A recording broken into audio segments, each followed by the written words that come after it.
Tanpa basa-basi, film ini langsung dimulai dengan menunjukkan Gen sepuh bernama Ryuzo yang numpang hidup dengan keluarga anaknya, yaitu Ryuhei. Pagi ini Ryuhei pamit kepada Ryuzo kalau ia akan berlibur dengan anak dan istrinya. Tapi sebelum pergi, Ryuhei yang hanya pekerja kantoran biasa itu berpesan kepada ayahnya agar tidak menunjukkan dirinya sebagai mantan Yakuza. Karena untuk saat ini, Yakuza sudah tidak diterima lagi di masyarakat, bahkan tidak lagi disegani.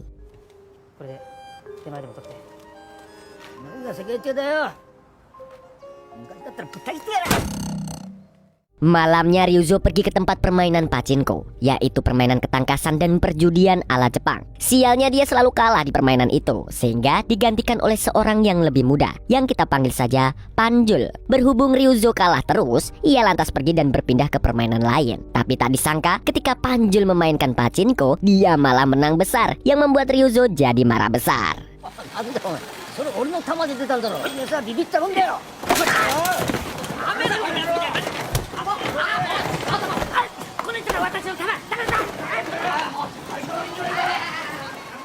Keesokan paginya, Ryuzo yang merasa bosan akhirnya menelpon temannya yang bernama Masa. Mereka rupanya berjanji ingin bertemu di taman depan stasiun. Tak lama setelah itu, Ryuzo mendapat telepon lagi. Kali ini dari seseorang yang mengaku sebagai Ryuhei. Di telepon itu, Ryuhei mengatakan kalau ia telah menghilangkan uang 5 juta yen di kantornya. Bahkan Ryuhei juga memberikan telepon itu ke bosnya untuk mengkonfirmasi uang yang hilang tersebut. Bos Ryuhei mengatakan jika Ryuhei atau keluarganya harus segera mengganti uang itu, atau Ryuhei akan mendapat masalah yang lebih besar. Dan sebagai gen sepuh yang tidak paham teknologi, Ryuzo mempercayai hal tersebut. Padahal itu hanya trik licik dari sindikat penipu.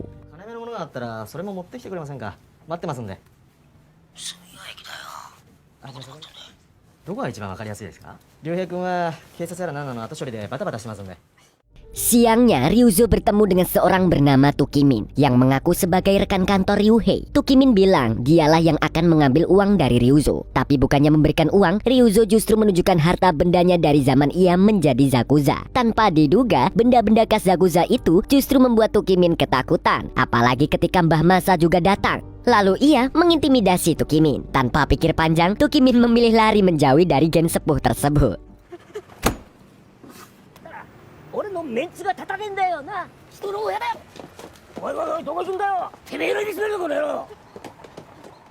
Karena lambungnya sudah minta tolong, Ryuzo dan Masa kemudian makan siang di sebuah warung mie ayam. Ketika mereka makan nih, Masa tiba-tiba mengajak Ryuzo taruhan untuk menebak makanan yang dipesan oleh pembeli yang lain. Namun rupanya masih sama seperti yang dulu. Masa selalu memenangkan taruhan yang membuat Ryuzo jadi kesal.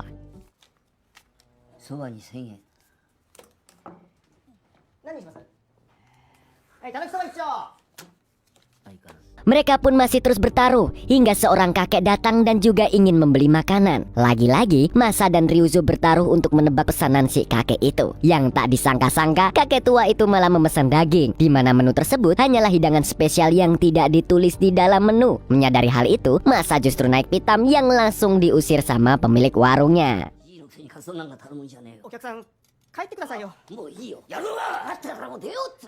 Setelah diusir dari warung, Ryuzo dan Masa malah bertemu dengan teman lama mereka, yaitu Mokichi, yang sekarang menjadi penipu kelas teri. Karena penipuan itu, Mokichi hampir diserang oleh gerombolan anak muda yang merupakan anggota geng Serikat Keihin. Ryuzo dan Masa otomatis datang untuk bertarung membela Mokichi. Tapi pergulutan itu dihentikan oleh seorang polisi yang selanjutnya kita sebut Pak Detektif.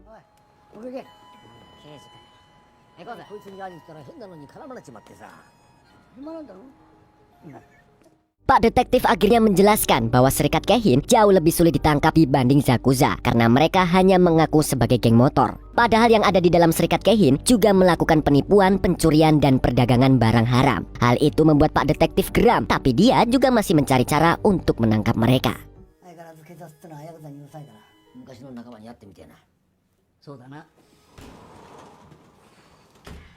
Dan benar saja, gerombolan pemuda yang menyerang Mokichi tadi langsung mengadu kepada bosnya, yaitu Nishi. Dan rupanya baru terungkap bahwa Tukimin juga bagian dari Serikat Keihin. Si para pemuda dan Tukimin sama-sama melapor kepada Nishi bahwa pekerjaan mereka dihalangi oleh gerombolan kakek-kakek tua yang merupakan mantan Yakuza. Dan itu membuat Nishi merasa kesal. Sementara itu esok paginya di rumah Ryuzo, para gen sepuh itu justru mengirim surat kepada teman-teman mereka yang merupakan mantan Zakuza. Dengan sisa kekuatan yang mereka miliki, Ryuzo rupanya ingin mengadakan reuni. Yang ajaibnya, semua teman Zakuza Ryuzo itu mengaku masih kuat, sama seperti mereka di waktu muda.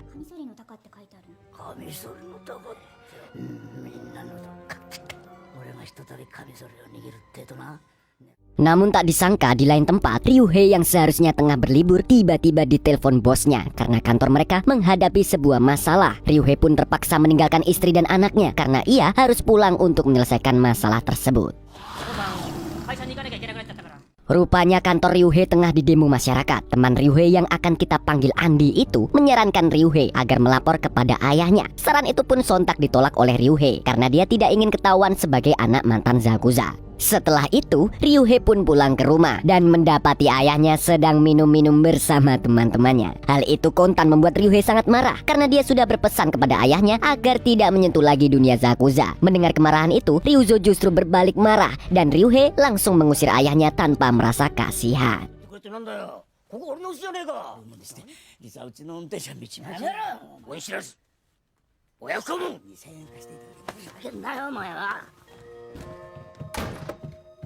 Akhirnya tanpa merasa perlu meminta maaf karena sudah mengabaikan pesan putranya, Ryuzo dan dua temannya justru memilih pergi. Bagi mereka, Ryuhei hanyalah putra yang angkuh dan tidak tahu terima kasih kepada orang tua. Esok paginya, Ryuzo, Masa, dan Mokichi akhirnya pergi ke taman untuk bertemu dengan teman-teman lama mereka. Hingga akhirnya terkumpullah 7 kakek-kakek mantan Zakuza ini dengan senjata andalan mereka sewaktu muda seperti samurai dan pistol. Mereka semua ini berencana akan reuni di pemandian air hangat yang sialnya sudah tutup dan dikuasai oleh preman setempat. Namun berhubung Ryuzo CS adalah mantan Zakuza, mereka justru menantang preman tersebut yang langsung lari kocar-kacir.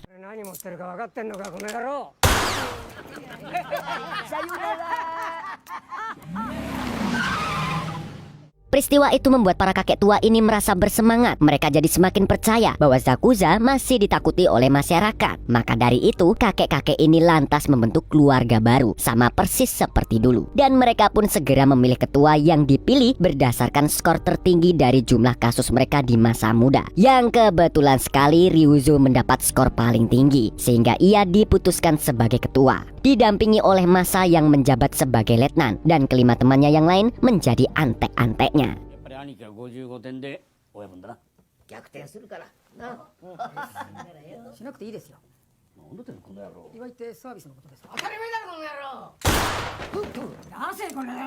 Para kakek tua ini kemudian memilih rumah Masa yang terletak di sebuah gedung apartemen tua. Setelah masa pemilihan ketua, mereka juga menggelar tradisi untuk mengucapkan janji setia kepada ketua.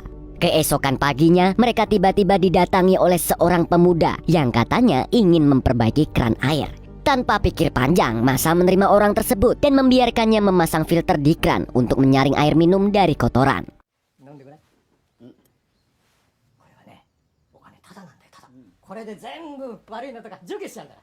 Tadinya Masa mengira kalau pemuda itu akan menjual filter air tersebut, tapi ternyata dia malah ingin menjual futon, yaitu kasur ala Jepang yang katanya nyaman untuk para orang tua. Sayangnya pemuda itu tidak mengira kalau gedung tua itu merupakan sarang Zakuza. Jadi sebelum terlambat, pemuda itu memilih kabur daripada nyawanya melayang. Yang lagi-lagi, pemuda itu ternyata bagian dari serikat Keihin.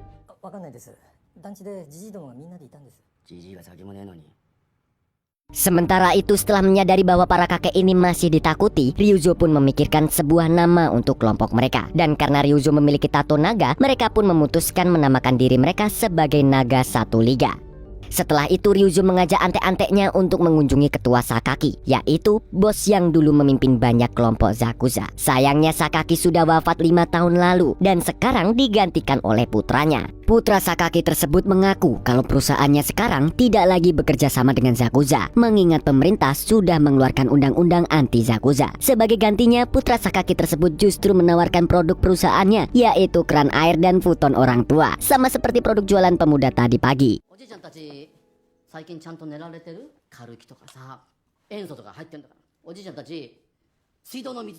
Akhirnya Ryuzo dan kawan-kawan pun pulang dengan membawa futon dari anak Sakaki. Tapi di tengah jalan, tiba-tiba Ryuzo melihat si Panjul yang sedang menagih utang dengan cara berpura-pura jadi orang berkursi roda. Dalam diamnya Ryuzo CS mengamati modus tersebut yang ternyata bisa digunakan untuk memperoleh uang.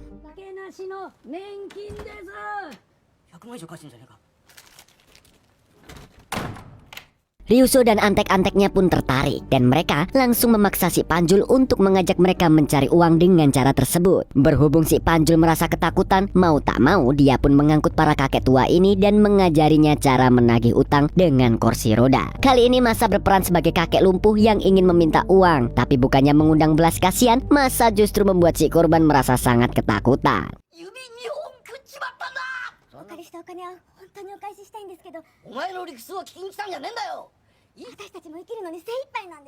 Alhasil, Ryuzo merasa bahwa Masa sangat berlebihan. Ryuzo pun jadi kasihan kepada korban dan akhirnya justru memberinya uang buat makan. Jadi misi mencari uang dengan kursi roda ini resmi gagal total. Ryuzo pun sangat marah dan akhirnya Panjul pun mengaku bahwa ini semua merupakan tugas dari Nishi, yaitu ketua Serikat Keihin.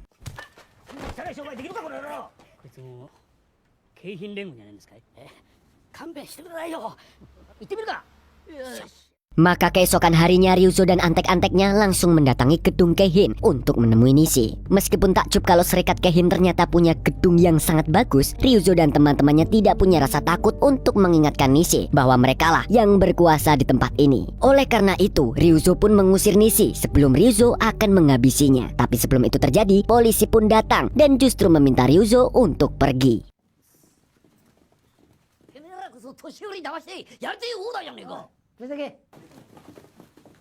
Rupanya Pak Detektif mengingatkan Ryuzo agar ia tak menunjukkan diri sebagai Zakuza karena sudah seperti yang dijelaskan sebelumnya. Setelah undang-undang anti Zakuza berlaku, Ryuzo bisa ditangkap dengan pasal itu. Tapi saat ini Pak Detektif tidak mau menangkap Ryuzo karena menganggapnya sudah tua dan tidak berbahaya. Hal itu lantas menyulut semangat Ryuzo dan teman-temannya. Mereka menganggap masih jadi orang berkuasa sehingga mereka berkeliling untuk memungut pajak keamanan. Namun bukannya ditakuti oleh masyarakat, teman-teman Ryuzo malah dikasihani dan malah mendapat uang receh.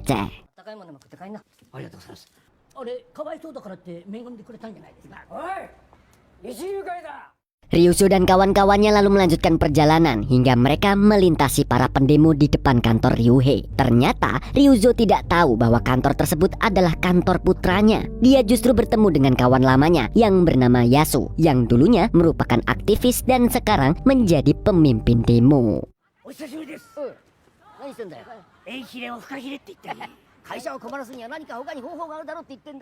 Sebagai teman, Ryuzo malah berniat membantu Yasu untuk melancarkan aksi demonya itu. Ryuzo kemudian punya ide meminjam mobil Ryuhei yang jarang dipakai di rumah untuk menambah semangat para pendemo. Jadi begitu Ryuhei pergi ke kantor, Ryuzo beserta teman-temannya juga datang ke kantor tersebut dengan poster tuntutan para pendemo.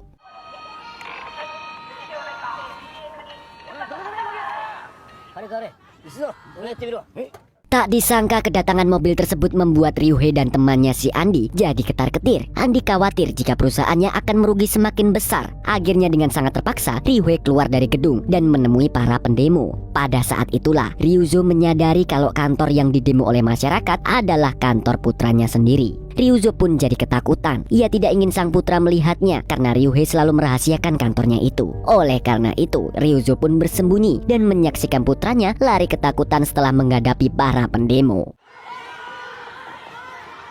Tak lama berselang, si Panjul diberi tugas oleh Nishi untuk mengambil alih situasi tersebut. Panjul kemudian mendatangi kantor Ryuhei yang membuat Ryuzo paham kalau Panjul pasti akan memeras perusahaan. Dan benar saja, Panjul mengajukan penawaran 2,5 juta yen untuk menyokok para pendemo agar mereka pergi. Tapi sebelum Ryuhei dan Andi menyetujuinya, Ryuzo datang lebih dulu untuk membela putranya.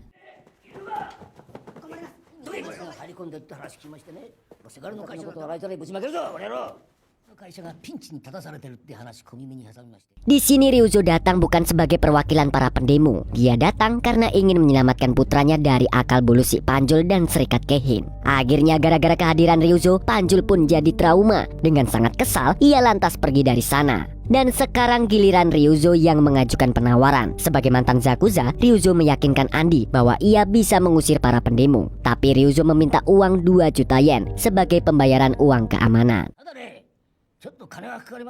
Dan untuk pertama kalinya, geng Naga Satu Liga ini mendapat uang keamanan dalam jumlah yang besar. Mereka pun merasa senang, lalu Mokichi diminta membersihkan mobil Ryuhei sebelum dikembalikan ke garasi. Esok paginya Ryuhei pergi ke kantor naik mobil, tanpa ia sadari jika setengah dari mobilnya masih ditempeli stiker bekas demonstrasi. Setibanya di kantor, Andi merasa terkejut dengan penampakan mobil Ryuhei. Ia pun langsung mendatangi temannya itu dan menuding Ryuhei telah bekerja sama dengan sang ayah untuk memeras perusahaan. Sementara itu Ryuze dan antek-anteknya sudah bersenang-senang di pacuan kuda untuk mempertaruhkan sebagian uang mereka. Di sana Ryuze dan Masa melakukan perhitungan dengan matang agar memenangkan taruhan. Ryuzo dan Masa kemudian memutuskan memasang taruhan di kuda nomor 55, lalu menyuruh Mokichi untuk menyatatnya ke bandar.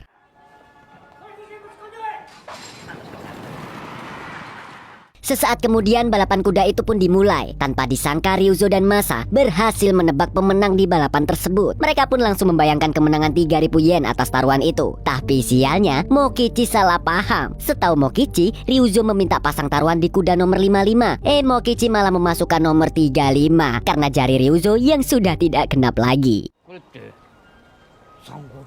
Namun untungnya mereka masih punya sisa uang untuk mendatangi tempat hiburan malam. Para kakek-kakek tua itu berpesta hingga mereka bertemu dengan Yuriko, yang tak lain adalah cucu Mokichi. Begitu melihat Yuriko, Ryuzo pun langsung memintanya supaya keluar dari pekerjaan tersebut. Namun Yuriko seketika menolak saran tersebut karena sampai sekarang kakeknya masih terlibat dalam Zakuza, yang mana itu sangat menyulitkan kehidupan mereka.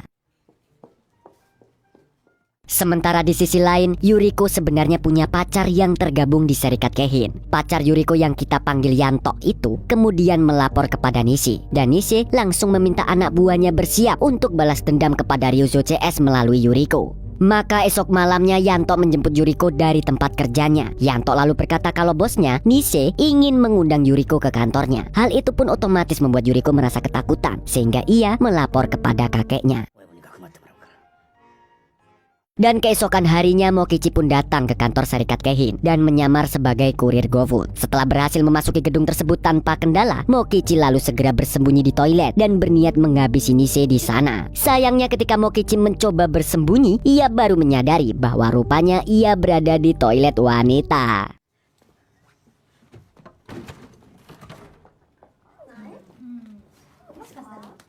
Mokichi lantas mencoba kabur dari toilet, tapi sialnya dia justru ketahuan dan langsung dihabisi oleh Nishi saat itu juga. Akhirnya Mokichi pun tewas dan itu membuat Ryuzo merasa geram. Ia dan teman-temannya kemudian segera bersiap untuk melakukan balas dendam terhadap Nishi dan anak buahnya.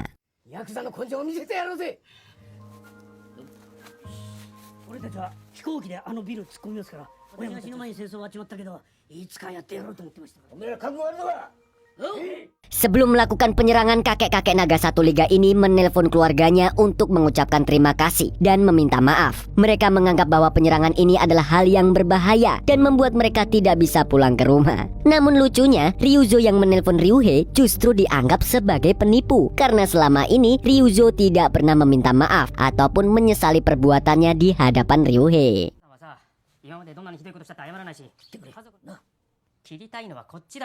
Dan beberapa saat kemudian pasukan Ryuzo pun berangkat dengan membajak mobil jenazah yang seharusnya dipakai untuk upacara pemakaman Mokichi. Sementara itu, Yasu diberi tugas khusus untuk mengalihkan perhatian Nishi dengan menabrakkan pesawat ke gedung Keihin. Karena disangka Yasu ternyata merupakan seorang pilot di masa mudanya.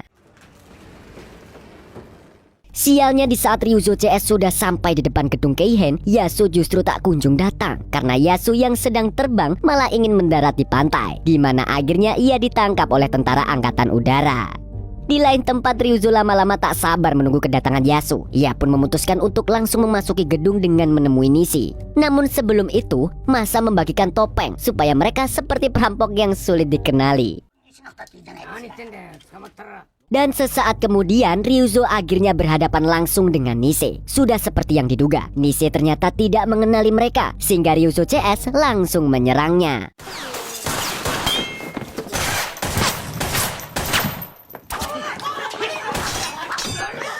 Sialnya energi para gen sepuh mantan Zakuza ini sudah tidak segarang waktu mereka muda, sehingga Nise dan pasukannya bisa melakukan serangan balik. Tapi meskipun begitu, pasukan Ryuzo tidak kenal lelah dan terus menyerang sampai Nise ketakutan. Tanpa diduga, Nise pun melarikan diri dari pasukan Ryuzo. Ia langsung menyuruh sopirnya supaya pergi dari gedung tersebut. Ryuzo pun sontak mengejar Nise dan akhirnya menumpang di bis umum yang kebetulan berhenti di tepi jalan. Awalnya sopir bis ini tidak mau menuruti keinginan Ryuzo untuk mengejar mobil Nise. Namun dengan sedikit ancaman, sopir bis tersebut akhirnya menuruti permintaan Ryuzo. Bahkan sampai mereka keluar dari jalur bis.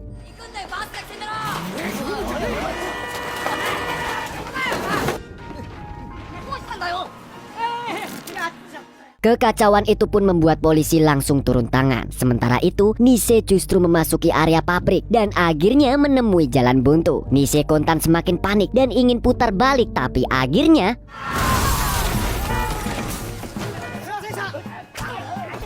Ryuzo akhirnya berhasil membalaskan dendamnya atas kematian Mokichi kepada Nise. Sayangnya di sisi lain Pak Detektif datang bersama rombongannya dan langsung menangkap Ryuzo. Tapi tidak hanya Ryuzo yang diamankan, Nise dan anak buahnya pun juga ikut tertangkap karena dianggap mengganggu ketertiban lalu lintas. Dan film pun tamat. Dari film ini kita belajar bahwa setiap orang ada masanya dan tiap masa ada orangnya. Ryuzo CS memang pernah jadi Zakuza paling ditakuti di masa mudanya, tapi bukan berarti dia juga masih berkuasa di masa tuanya. Karena yang namanya kehidupan kadang di bawah, kadang juga makin bawah lagi. Dan ya, segitu dulu dari Mas Burhan Sang Kicomania, mewakili orang-orang yang selalu merasa keren. Sampai jumpa di video selanjutnya. Bye-bye.